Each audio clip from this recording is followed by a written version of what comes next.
Hello friends, पुन्हा एकदा आपण एक सोपं प्रकरण बघतोय जे दरवर्षी परीक्षेला एका गुणासाठी विचारलं जात आहे. सांख्यिकी प्रकरण. सांख्यिकीला स्टॅटिस्टिक असं देखील म्हणतात. अगोदरच तुम्ही मागील इयत्तेमध्ये याबद्दल माहिती बघितलेलीच आहेत. आपण हे प्रकरण डीपली शिकूयात आणि एक गुण मिळूयात. चला बघा, निनादने एका पुस्तकाच्या दररोज वाचलेल्या पृष्ठांची संख्या 60, 50, 54, 46, 50 अशी आहेत. एक पुस्तक दररोज वाचलेल्या पृष्ठांची संख्या पहिल्या दिवशी 60, दुसऱ्या दिवशी 50, तिसऱ्या 54, चौथा 46 आणि पाचव्या दिवशी 50, म्हणजे 5 दिवस त्याने पुस्तक वाचलेलं आहे. मग आता इथे बघा, आपल्याला याची सरासरी काढायची. मग सरासरी काढताना एक सूत्र आहे. सरासरी बरोबर सर्व प्राप्तांकाची बेरीज भागिले एकूण प्राप्तांकांची संख्या. याचं सूत्र आपल्याला पुढे बघायला मिळेल. तत्पूर्वी आपण सरासरी काढूयात. मग बघा, पहिल्या दिवशी 60, दुसऱ्या दिवशी 50 आहेत, तिसऱ्या दिवशी 54 आहेत, 46 आहेत आणि पाचव्या दिवशी 50 आहेत. एकूण प्राप्तांकाची संख्या किती आहे? 1, 2, 3, 4, 5. 5 ही एकूण प्राप्तांकाची संख्या आहे, म्हणजे या बॉक्समध्ये येईल.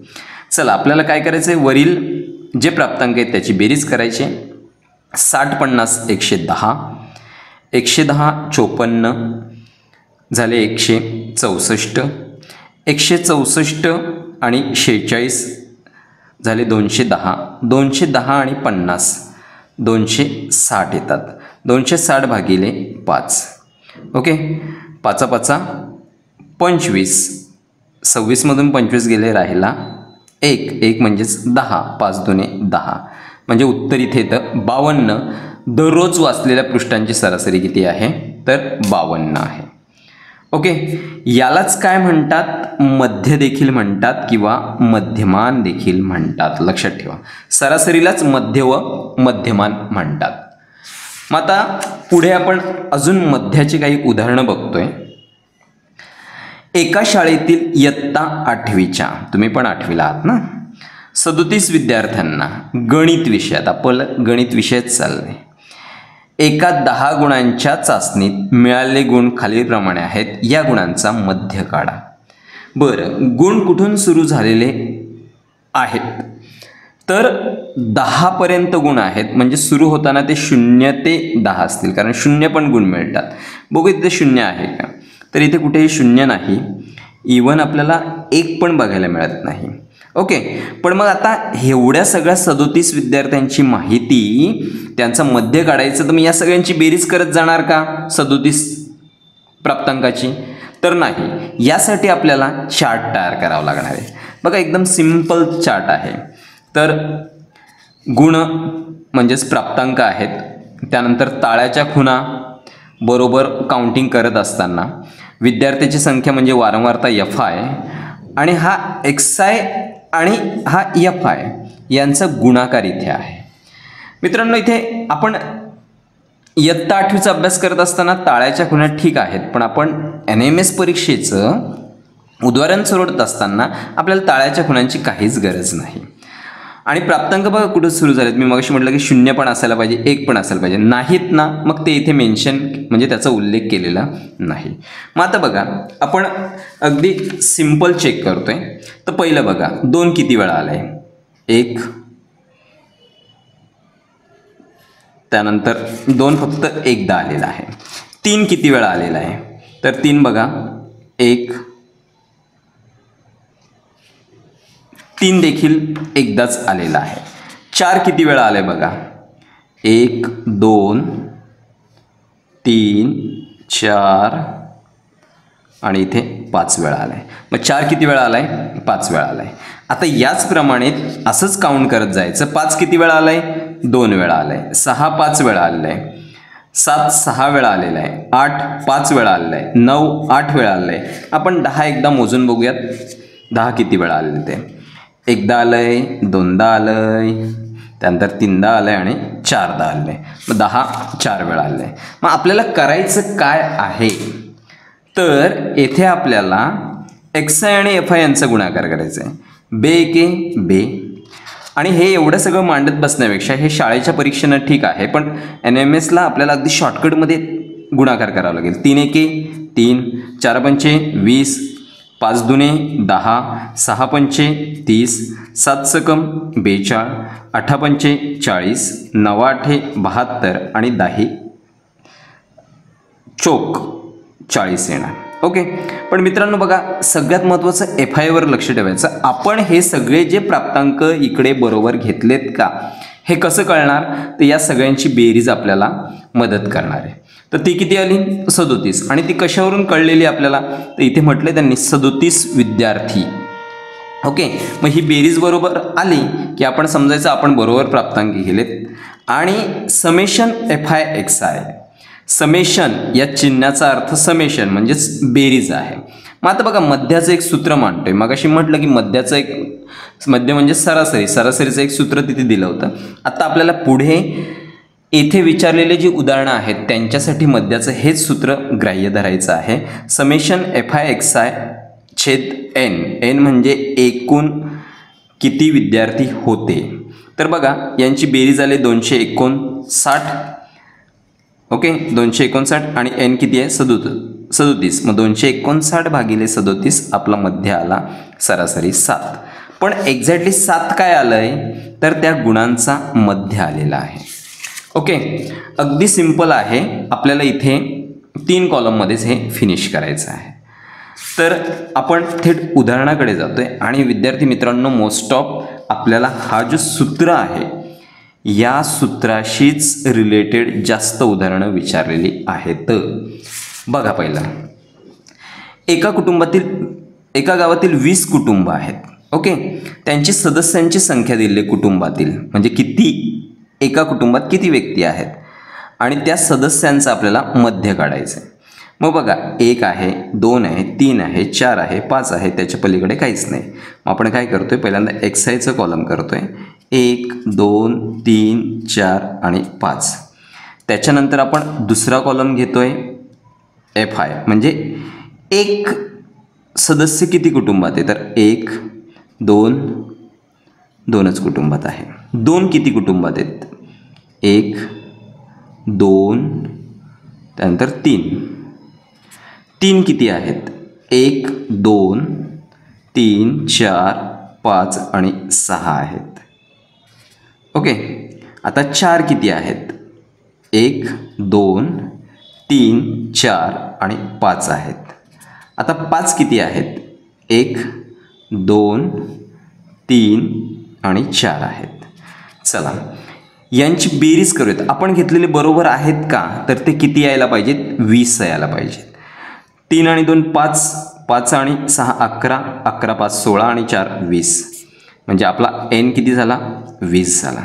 चला, आपण आता गुणाकार करतोय. ओके. गुणाकार करताना आपल्याला XI FI म्हणजे FIXIचा कॉलम पाहिजे, यांचा गुणाकार दोघांचा. 2 एके 2, 3 दुने 6, साइन त्रिक 18, 4 पंचे 20, 5 चोक 20. आणि आता आपल्याला समेशन FIXI यांची बेरीज करायची. ओके. 2 आणि 6 8, 8 आणि 8 16, 6 घेतले. अच्छा, 1 1 2 3 झाले, 3 2 5 आणि 1 6 झाले, 66 आले. चला, इथे आपल्याला 66 मिळाले. आपल्याला काढायचे मध्य. मध्य म्हणजेच x बार बरोबर समेशन FIXI अपॉन म्हणजे भागिले N. समेशन FIXI किती आहे, तर ते आहे 66 आणि भागिले 20 आहे. मग आता बघा, इथे आपल्याला भाग देताना पहिल्यांदा 2ने आपण भाग देऊयात. 2ने भाग दिला, इथे आले 10. 2ने भाग दिला 2 त्रिक 6, 2 त्रिक 6, 33 भागिले 10 भाग दिल्यानंतर 3.3 उत्तर येतं. इथे पर्याय क्रमांक 1 3.3. मित्रांनो, हे सगळं मी बोलत असल्यामुळे यासाठी खूप जास्त वेळ गेलेला आहे. पण तुम्ही परीक्षेला अगदी शॉर्टकटमध्ये, तसंही या सूत्र परीक्षेला लिहिण्याची गरज नाही. जेवढं तुम्हाला शॉर्टकट सोडवता येईल तेवढं तुम्ही शॉर्टकट सोडवा. वरचेही कॉलम करण्याची गरज नाही. पण हे आपण पहिलं उदाहरण सोडवत असल्यामुळे या सगळ्याची इथे गरज आहे.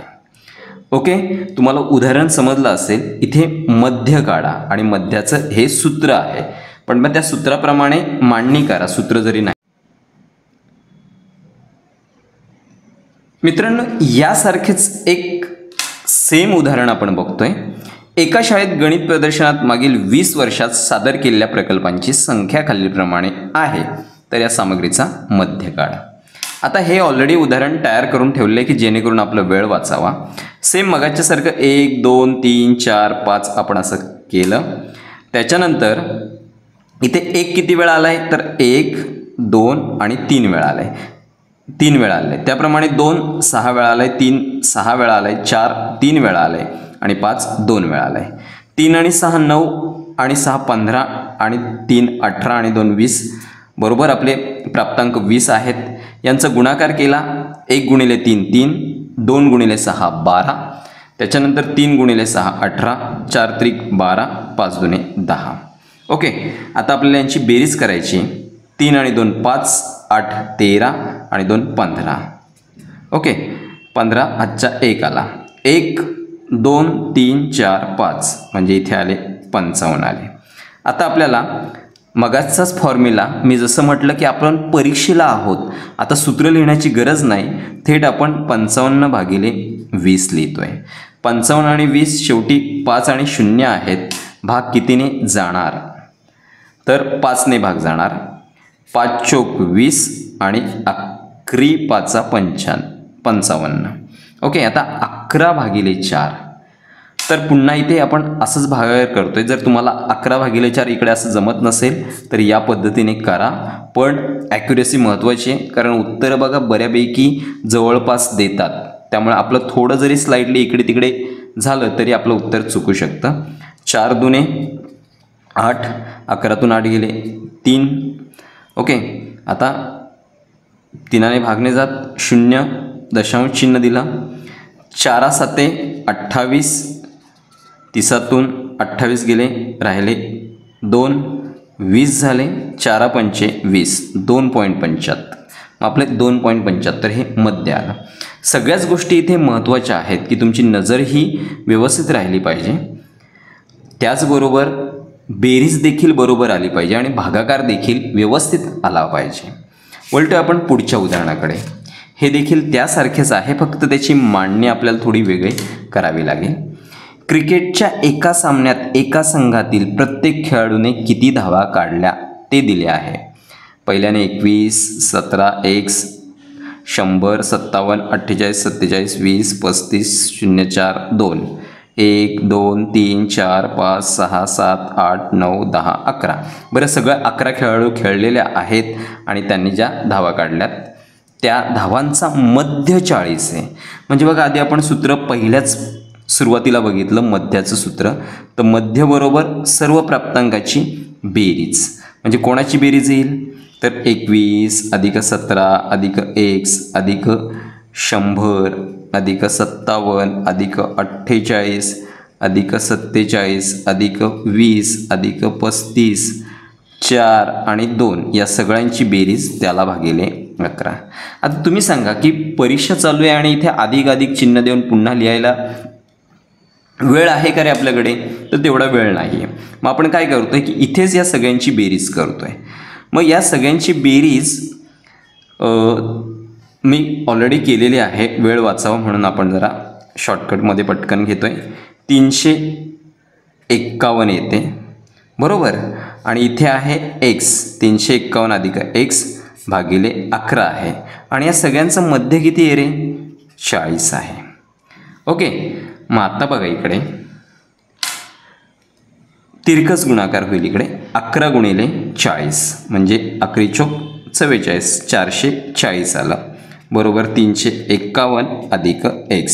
एक्सला इथेच ठेवलं, 351 डाव्या बाजूला आलं, येताना ते वजा होणार. मग 440 वजा 351 बरोबर x.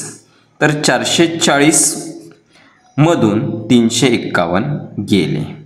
आता किती राहणार आहेत, तर आपण जर मांडणी जरी केली किंवा वजाबाकी जरी केली तर 10तून 1 गेला 9 राहिले, 14तून 6 गेले 8 राहिले, म्हणजे आपलं उत्तर आलं 89 आलं. अगदी सोपं आहे. आणि हे बघा, हे प्रश्न मागे जे विचारले आहेत तेच आपण इथे समोर ठेवलेले आहेत. आता बघा, पुन्हा एक प्रश्न विचारला आहे सेम तसाच. एका वारंवारता वितरण सारणीमध्ये रेडी दिलेला आहे. समेशन FIX आहे 24,240 आणि n दिलं आहे 40 आणि मध्य सांगितलं आहे. सरळ सरळ आपल्याला मध्याचं सूत्र वापरून त्यांचा भागाकार करायचा आहे. याचं स्क्रीनशॉट काढून हे सोडवा. हे 2018-19ला आपल्याला विचारलेलं आहे. सेम उदाहरण आहे, त्यामुळे आपण सोडवण्याचं टाळतोय. फक्त तुमच्यासमोर काय की एकच सूत्र वापरून आपल्याला अनेक उदाहरणं इकडे परीक्षांना विचारले आहेत. सेम 2019-20ला मध्य काढायचं आहे, म्हणजे x बार काढायचं आहे आणि समेशन FIX आहे तुम्हाला दिलेलं आहे, n दिलेलं आहे आणि याचं देखील एक स्क्रीनशॉट काढा. बघा किती सिंपल विचारलेलं, म्हणजे हा 1 मार्क आपल्या हक्काचा आहे आणि आपल्याला तो सहज मिळायचा आहे. पुन्हा तसाच 21-22ला बघा काय विचारलं आहे. 1740 भागिले 25. तुम्हाला सहजपणे त्याचं उत्तर मिळेल भागाकार करत गेलात की.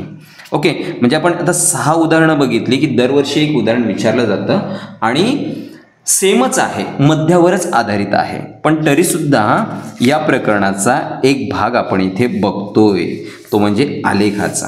कदाचित जर यावर्षी आलेखावर प्रश्न विचारला तर आपण गाफील राहून चालणार नाही. गावांची नावे आहेत, त्यामध्ये इटलापूर आहे, धनोडी आहे आणि कर्माबाद आहे. तर हा कुठल्या प्रकारचा आलेख आहे? ओके, तर इथे आपल्याला जोडून दिलेला स्तंभ आहे, जोडून दिलेला स्तंभ आहे. आणि इथे बघा, हे शेड जे केलेलं आहे ब्ल्यू कलर, हे आहेत पुरुष आणि जे रिकामं या ठिकाणी दिलेले आहे त्या स्त्रिया आहेत. ओके, मग पुरुषांची संख्या, फक्त आलेखाचं मी इथे वाचन तुम्हाला कसं आहे ते दाखवतोय. सगळ्यात महत्त्वाचं x आणि y अक्ष आहे. तर x अक्षावर तुमचं गावांची नावं आहेत, y अक्षावर मजुरांची संख्या आहे. ओके, त्यानंतर y अक्षावर मजूर 1 सेंटीमीटर बरोबर 40, हे जे 1 सेंटीमीटर याच्यात 40, याच्यात 40 असे मजुरांची संख्या आहे. आणि इटलापूरमध्ये समजा एकूण 300 मजूर आहेत, बरोबर. मग ते 300 मजूर इथे आले, पण त्याच्यामध्ये पुरुष मजूर तुम्हाला प्रश्न विचारला तर किती असेल? बघा, 160 आणि 200 एकामध्ये 40 आहेत, तर त्याचे पाठ केले तर 20 होतील. ओके, 20 आणि हा 20, तर 160 नंतर 20 म्हणजे हा तुमचा झाला 180चा झाला. ओके, आणि मग स्त्रिया किती राहिल्या? तर 300मधून 180 गेले, 120 राहिल्या. सेम तसंच आपण धनोडीमध्ये बघूयात. धनोडीमध्ये पुरुष आहेत 80 आणि स्त्रिया किती आहेत? तर त्या आहेत 40. मग 80 आणि 40 हे 120 होणार.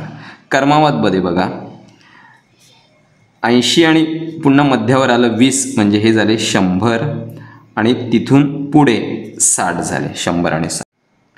येथे आपण बघतोय की एक शतमान स्तंभालेख आहे, ज्यामध्ये सर्व स्तंभ 100चे असतात. बघा, 100 100 100. इथे देखील आपल्याला x अक्षावर गावं दिलेत, आरवी दिले, मोर्शी दिले आणि बार्शी दिले. काय त्याच्यामध्ये? लावलेली एकूण झाडे आणि जगलेली झाडे. ओके, तर आपल्याला हे शेकडेवारीमध्ये काढायचं. जसं आपण पर्सेंटेज काढतो बघा, आपल्याला एवढे गुण मिळालेत, एवढे टक्केवारी मिळालेत. तर बघा, एकूण 60 पैकी 42 म्हणजे 42 भागिले 60. मग याचं भागाकार केलं ना, 0 गेलं 0 गेलं, 6 7 42, मग 7 गुणिले 10 70. ओके, मग हे 70 आले. मग 70 काय? तर जगलेल्या झाडांचं प्रमाण, कारण 42 हे जगलेली झाडं आहेत ना, जगलेल्या झाडांचं प्रमाण. मग इथे 70 ही जगलेली झाडं आहेत आणि न जगलेली झाडं जी एम्प्टी आहेत ती. सेम 75 आणि 45. मग 45 पैकी 75 जगलेली आहेत.